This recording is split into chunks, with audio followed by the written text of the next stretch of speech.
Happy Easter Sunday, everyone. Hope you're having a lovely day and you've got your fair share of chocolate. We are going to do chapter 5 of Maya the Bee, and we can hear people celebrating in different ways, playing music and chatting and spending time with family, which is really nice to hear. So let's get started. So chapter 5 is the Acrobat. Oh, what a day! The dew had fallen early in the morning, and when the sun rose and cast its slanting beams across the forest of grass, there was such a sparkling and glistening and gleaming that you didn't know what to say or do for sheer ecstasy. It was so beautiful, so beautiful. The moment Maya awoke, glad sounds greeted her from all around. So came out of the trees, from the throats of the birds, the dreaded creatures who could yet produce some exquisite song. Other happy calls came out from the air, from flying insects or out of the grass and the bushes, from bugs and flies, big ones and little ones. Maya had made it very comfortable for herself in the hole in a tree. It was safe and dry and stayed warm the greater part of the night because the sun shone on the entrance all day long. Once early in the morning she heard a woodpecker rat-a-tat-tat, rat-a-tat-tatting on the bark of the trunk and had lost no time getting away. The drumming of the woodpecker is as terrifying to a little insect in the bark of a tree as the breaking open of our shutters by a burglar. But at night she was safe in her lofty nook. At night no creatures came prying. She had sealed up part of the entrance with wax, leaving just enough space to slip in and out, and in a cranny in the back of the hole, where it was dark and cool, she had stored a little honey against for raining days. This morning she swung herself out into the sunshine with a cry of delight, all anticipation as to what the fresh, lovely day might bring. She sailed straight through the golden air, looking like a brisk dot driven by the wind. "I'm going to meet a human being today," she cried. "I feel sure I am. On days like this, human beings must certainly be out in the open air enjoying nature." Never had she met so many insects. There was a coming and going and all sorts of doings. The air was alive with humming and a laughing and glad little cries. You had to join in. You just had to join in. After a while, Maya let herself down into the forest of grass, where all sorts of plants, flowers were growing.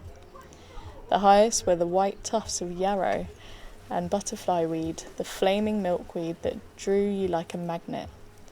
She took a sip of nectar for some clover and was about to fly off again, where she saw a perfect droll of a beast perched on a blade of grass, curving about her flower. She was thoroughly scared. He was such a lean green monster, but then her interest was tremendously aroused, and she remained sitting still, as though rooted to the spot, and stared straight at him. At first glance she would have thought he had horns. Looking closer, he saw it was his oddly pubescent forehead that gave his impression. The two long feelers, fine as the finest thread, grew out of his brows, and his body was the slimmest imaginable, and green all over, even to his eyes. He had dainty forelegs and thin wings that couldn't be very practical, Maya thought. Oddest of all were his great hind legs, which stuck up all over his body like two jointed stilts. His sly, saucy expression was contradicted by the look of astonishment in his eyes, and you couldn't say there were any meaningless to his eyes either. No, rather a lot of good humour. "Well, mademoiselle," he said to Maya, evidently annoyed by her surprised expression. "Never seen a grasshopper before? Or are you laying eggs?" "The idea!" cried Maya in shocked accents.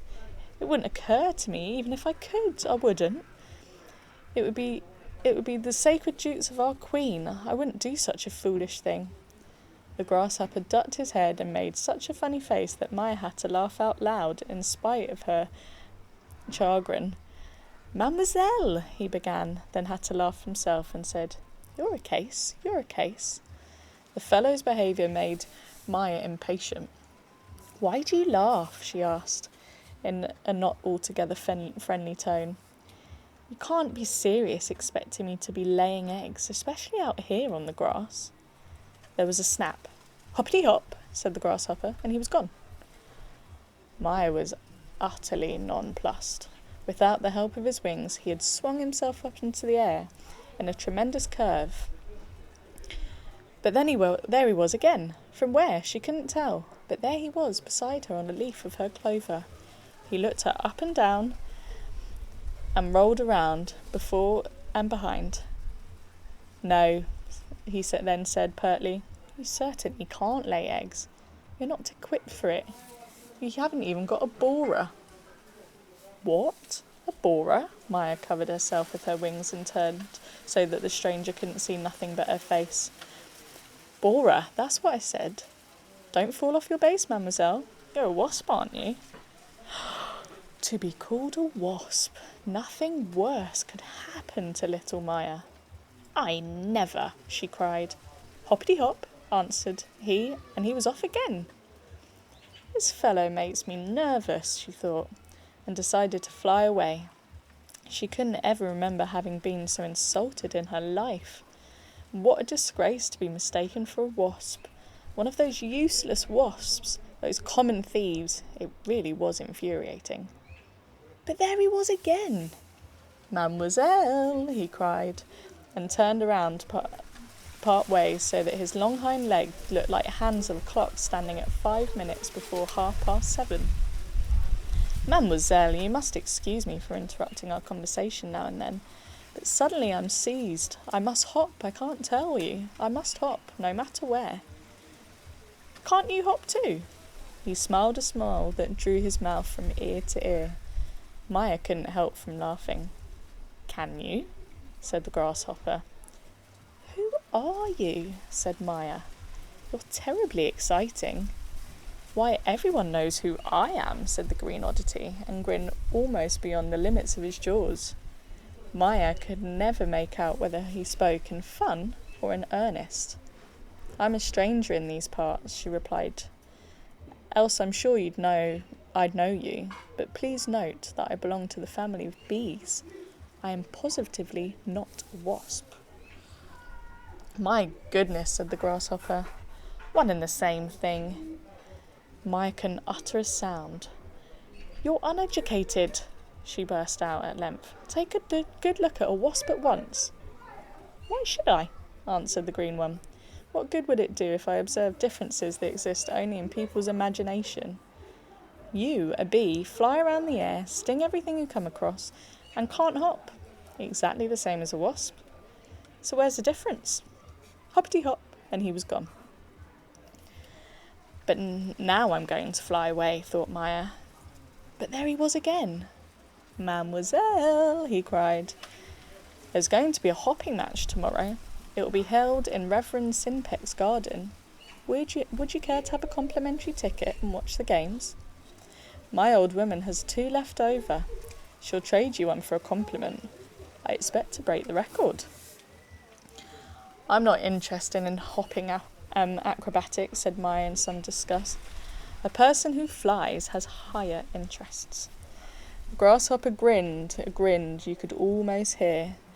"Don't think too highly of yourself, my dear young lady. Most creatures in this world can fly, but only a very, very few can hop. You don't understand other people's interests. You have no vision. Even human beings would like a high, elegant hop. The other day, I saw that Reverend Sinpeck hop a yard up in the air to impress a little snake that slid across the road. His contempt for anything that couldn't hop was so great that he threw away his pipe. And reverends, you know, cannot live without their pipes. I have known grasshoppers, members of my own family, who could hop to a height 300 times their length. Now you're impressed. You haven't a word to say. and you're inwardly regretting the remarks you made and the remarks you intended to make. 300 times their own length. Just imagine. Even the elephant, the largest animal in the world, can't hop as high as that. Well, you're not saying anything. Didn't I tell you that you wouldn't have anything to say? But how can I say anything if you don't give me a chance? All right then, talk, said the grasshopper pleasantly. Hoppity hop, and he was gone. Maya had to laugh in spite of her irritation. The fellow had certainly furnished her well with a strange experience. She still had to admire his wide information and worldly wisdom, and though she could not agree with his views of hopping, she was amazed by all the things he had taught her in the brief conversation. If he had been more reliable, she would have been only too glad to ask him questions about a number of things. It occurred to her that often people who are least equipped to profit by experiences are the very ones who have them. He knew the names of human beings, didn't he? But did he then understand their language? If he came back, she'd ask him. And she'd also ask him what he thought of trying to go near a human being or entering a human being's house. Mademoiselle! A blade of grass beside Maya set swaying. Goodness gracious, where do you keep coming from? The surroundings. But do tell, do you hop out into the world just so without knowing where you mean to land? Of course, why not? Can you read the future? No one can. Only the tree toad, but he never tells. Things you know. Wonderful, simply wonderful. Do you understand the language of human beings? Well, that's a difficult question to answer, mademoiselle, because it hasn't been proven as yet whether human beings have a language. Sometimes they utter sounds, which they seem to reach an understanding with each other, but such awful sounds. Like nothing else in nature that I know of. However, there's one thing you must allow them. They do seem to make their voices pleasanter. Once I saw two boys take a blade of grass between their thumbs and blow on it. The result was a whistle, which may be compared to the chirping of a cricket, though far inferior in quality or tone. Far inferior. However, human beings make an honest effort. Is there anything else you'd like to know? I know a thing or two. He grinned his most audible grin, but by the next time he'd hopped off. Maya waited for him in vain. She looked about the grass and the flowers, but he was nowhere to be seen. That's the end of chapter 5. Have you ever picked a blade of grass and made a whistle using it? Enjoy your evening. I'll see you next time. Bye bye.